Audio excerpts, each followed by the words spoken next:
For the next 20 minutes, I want to take you on a journey through space and time.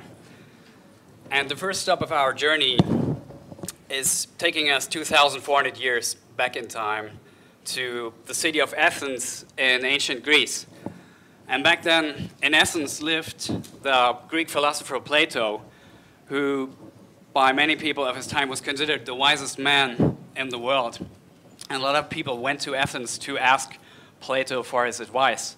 And there's a story that one day a king from a foreign kingdom went to Athens to ask Plato for help because there was a lot of turbulent times in his kingdom. And he asked Plato, how can I better prepare for the future? Can you help me predict the future? And the advice that Plato gave to the king was simple. He said, the best way to prepare for the future is to first really understand your past and the present and understand the driving forces of change. So today we're here in Singapore to talk about the future of our industry. And I think I want to follow Plato's advice and look at the driving forces that have been shaping and are shaping our industry in the recent years. And maybe we can learn something about our future. If you look at the timeline of the social games and casual games industry, there were 5 major eras and 4 major disruptions in the past that have shaped our industry in particular. And the first one was the era of arcade games, where people played in arcade halls like this on coin-operated machines, and they would throw in a quarter and play a game.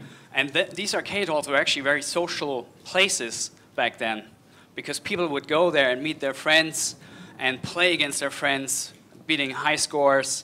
And a lot of these games were multiplayer games already. The only problem was that parents didn't like their kids to go to these arcade halls because they were considered evil places. So game designers were pretty smart and said, okay, then let's bring the arcades to the people's home, to the safe environment. And that's when they started the home gaming industry. And here's a picture from the year 1986.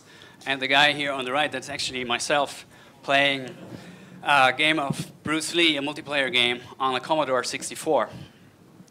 Also, these games were very social back then. So the second era of the social games industry was to take games out of the arcades and bring it to the living room of people.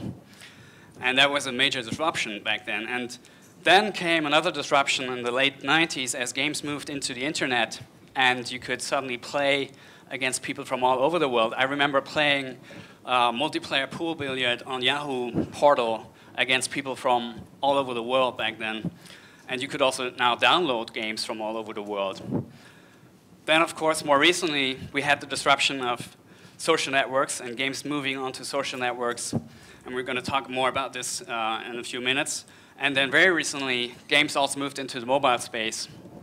And there will be actually on tomorrow and on the next day, a whole track dedicated to social mobile gaming. If we put the revenues of our industry on that timeline and map it to the eras, we can see that the arcade era already had a huge peak in revenues, and that is the worldwide revenues that I've shown here. In fact, when the arcade era peaked in 1982, the industry generated almost $6 billion in revenues, and in today's monetary terms, that would be closer to $20 billion. And it created a real hype in the games industry back then. A lot of companies went into the market, which resulted in tough competition and overproduction and low quality of games, and eventually the industry crashed. But then it recovered and was replaced by the home gaming industry. And that, again, also split up the industry more into the hardcore segment and into the casual segment. And to this day, the hardcore part of our industry is generating the larger part of the revenues. I've put that in the gray shaded areas where you have hardcore consoles and then also more recently the MMOG segment of the industry. And as you can see, the blue shaded era, that's the more casual social part of our industry. That has been pretty flat over the 90s and early 2000s, but then you can see that there's been an explosion, kind of like a revival of social gaming very recently, particularly through the introduction of social networks and mobile. And the question is, what exactly has been driving this change? What were the underlying driving forces of that recent explosion of growth in our industry? And there were three of these boosters, three of these driving forces that have really shaped and are shaping our industry. One was the introduction of the social graph into games. The second one is the freemium business model. And the third one is growing accessibility of games. And we're going to talk about each of these now a bit more closer.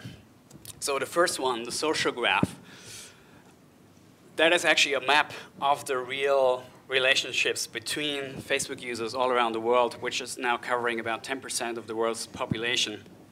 And there's a really interesting presentation by Mark Zuckerberg that he gave during the IPO roadshow of Facebook about the social graph. Who of you have seen that presentation? That's about the roadshow where Mark explains it. Yeah, if you haven't seen it, I really highly recommend to Google it, Facebook roadshow, and watch that video. It's really to see the vision behind the social graph. And the way Mark sees it and described it was that it's more like a new layer that it's added to the internet, like almost like a fabric of particles that transcends everything, and everything that's touched by the social graph is powered up like a light bulb, and it changes all industries. It changes the advertising industry, it changes the way we communicate and consume media, and also changes our industry, the games industry. And if we look at some examples how the social graph powers gameplay and makes it a more interesting experience, now you can see your friends in the game. You can see the photos of your friends. You can put it on a map, like a level map, and see where they are. You can have friends-based high score lists instead of global high score lists, which are much more relevant to the players. And when you pass the score of a friend, you can show it in a visualization. So the whole aspect of gameplay and playing with your friends becomes much more interesting and intense through the social graph. And that, in particular, is for some game genres that are very suitable for using the social graph. In particular, arcade kind of games where you play and compete with your friends and where there's an element of skill involved. These games lend themselves very nicely to be powered by the social graph. And what's quite surprising for some people, but not surprising if you think about that, is the recent revival of these arcade-style games on both Facebook platform but also on mobile platforms. Here's the top 25 games on the Facebook platform from 2009 to today. And what you can see is that in 2009, it was all about farm games, resource management, pet games. 2010 then was one arcade-style game, Bejeweled Blitz. Last year, there were already two. And now this year, 50% of the top 10 and also 50% almost of the top 100 Facebook games are these arcade-style games. And the reason is that they are particularly well-suited for the social graph. And there's another reason. The game mechanics of these games are very well known. Bubble shooters, for an example, are a game type that are quite popular recently, and even Zynga has launched their own version, Bubble Safari. And this gameplay has been around for more than 25 years. The first major bubble shooter hit was released in 1986 by Taito. And so a lot of people know this game mechanic, and that's why it's very easy for them to get into these games. Same with Match 3 games. There has been a Match 3 game out in 1978 by Atari, and now there's a lot of Match 3 games on both mobile and the Facebook platform. And there's one more reason. If you look at the life cycle of these games, and there will actually be a whole session about life cycles by the founder of Happy Elements, Secrets of Creating Long Life Cycles. But here you can see on the left side, you can see the life cycle of many of the Zynga's games. And they have a typical peak in the beginning, and then they drop off pretty fast because people at some point get bored to play them. On the other hand, on the right, I've shown some of our more arcade-style games, and the life cycle is very different. It's an ongoing life cycle where people never get bored because they play them again and again. And that's why we like to call these games evergreen games. It's quite well known in the industry that these arcade-style games do not monetize as well as farm games, for example, or casino games. But if you factor in the longer life cycle, then the lifetime value is actually quite high, which is another reason why these games have gained in popularity recently. And a lot of companies are now optimizing their games not more based on ARPUs and DAU, but rather on lifetime value. Which brings us to the second driving force, which is the monetization models. And here the freemium monetization has really been a major driver of the growth of our industry for two main reasons. It allows users to try out the games for free, and it allows us to maximize the revenue of the heavy users in particular. And that has not always been so. In the early days of the coin-operated machines, there was only one of these components. You could not try the games for free, but at least you could monetize the heavy users, and there were some people that spent over $30 per day in quarters in these machines, which actually, when Taito released the game Space Invaders in 1978 in Japan, the game was so popular that it caused a nationwide shortage of 100 yen coins in the country because people were playing so much. Then it got actually worse with the monetization models when it moved to the home gaming market and companies were selling games in boxes or for downloads because the price was the same for everybody and you could not make money off your heavy users anymore. And for the light users, it was too expensive to spend $30 on a game. So what they did, they just copied the games illegally. And so in these days, viral distribution was actually a bad thing. If you had a high K factor, that was hurting your business. And then came the best monetization model that we have to date is the freemium model, where companies are selling virtual goods. And today, many companies are making 95% of their revenues with virtual goods and only 5% with advertising. And one of the beautiful things about that model is that it really allows us to maximize revenues of our heavy spenders. And these are commonly referred to as whales.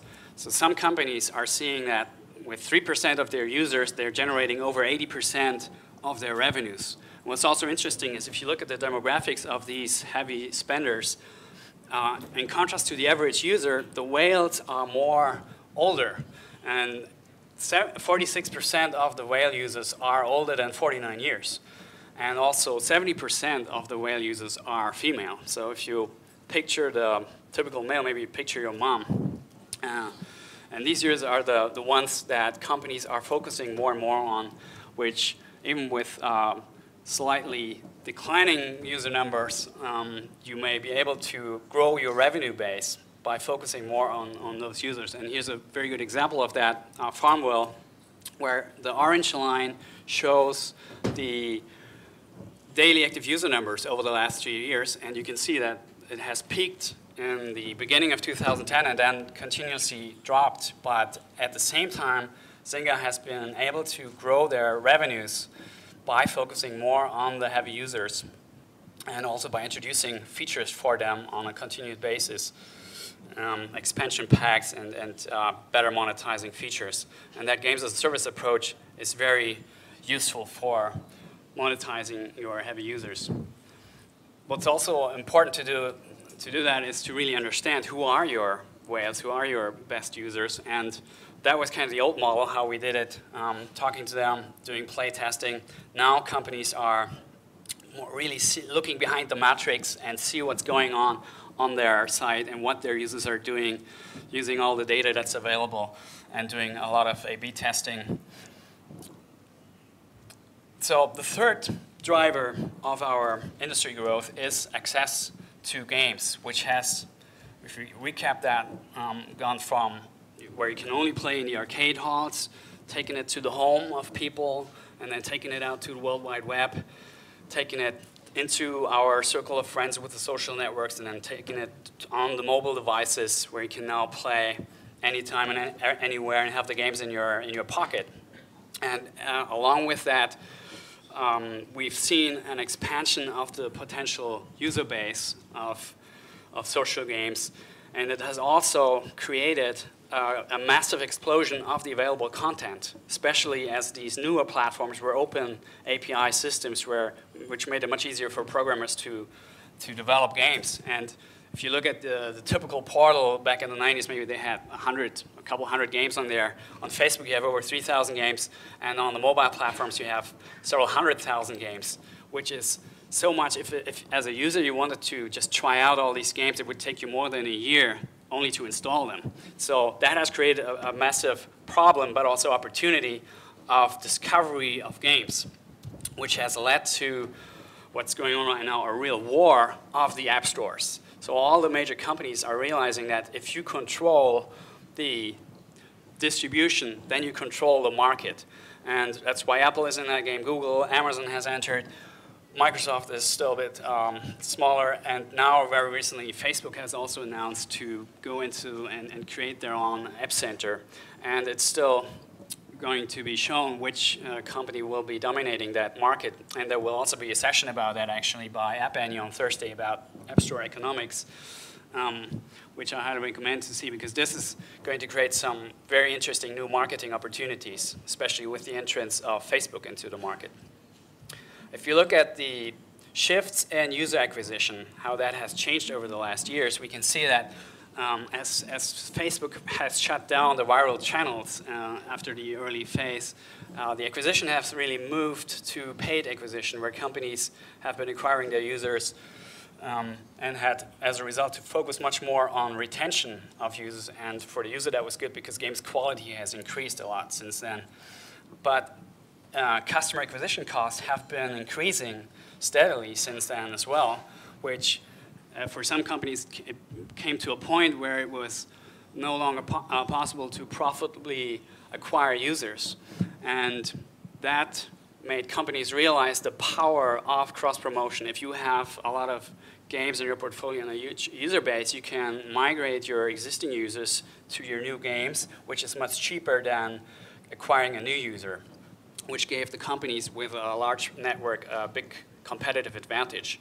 And now in the latest era, we're also seeing that companies do that across different platforms. So what works from, if you bring users from app to app, also works if you take users from platform to platform, and companies are taking advantage of that, moving their, especially the high-value users, to their own platforms, or the ones where they monetize best. Here's an example from Zynga. They have recently launched their own platform, Zynga.com, and are now migrating their heavy users to that platform where they can monetize them under a controlled environment.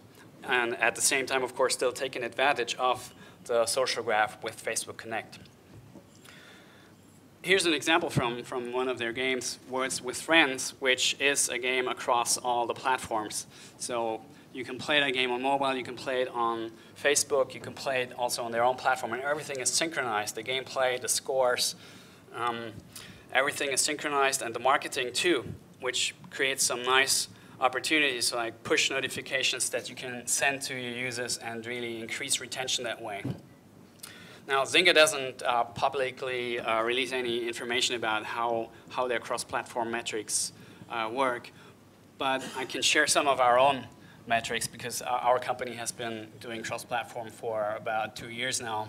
I mean, we're not as big as Zynga, we're only 180 people, but we're profitable, and cross-platform has really helped us a lot in the last year. So we've now increased the share of cross-platform users that are playing our games on our own platform and on Facebook and on mobile to 45%. And what we see is that these users that are on more than one platform interacting with our games and brands have, on average, 14% higher ARPUs and monetize better. And they also have, on average, 25% higher retention rates. And the reason is that we have much better possibilities to get in touch with these users on more CRM channels. And also we can cross-promote, and we can funnel the high-value users to the platform where we monetize the best. And that's really how we see one of the trends in the future, that companies are more and more doing this, connecting everything across time and across space, and taking advantage of these new dynamics. But still, our industry is, of course, very dynamic, and we're living in the most dynamic time in the history of mankind. There's permanent change. You never know what's going to be the next technological disruption, what's going to be the next big platform and who's going to win the war of the app stores.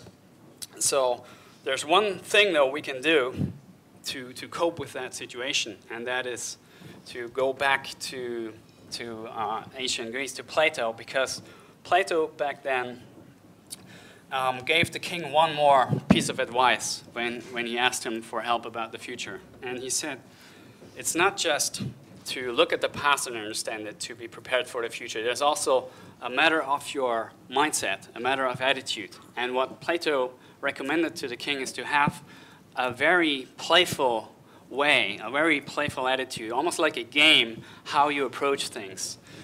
He said you should approach life and also business in a very playful way so you can be more open to change and more creative and more flexible to any situation that comes. And I think what Plato then said to the king is still a valid advice for us today.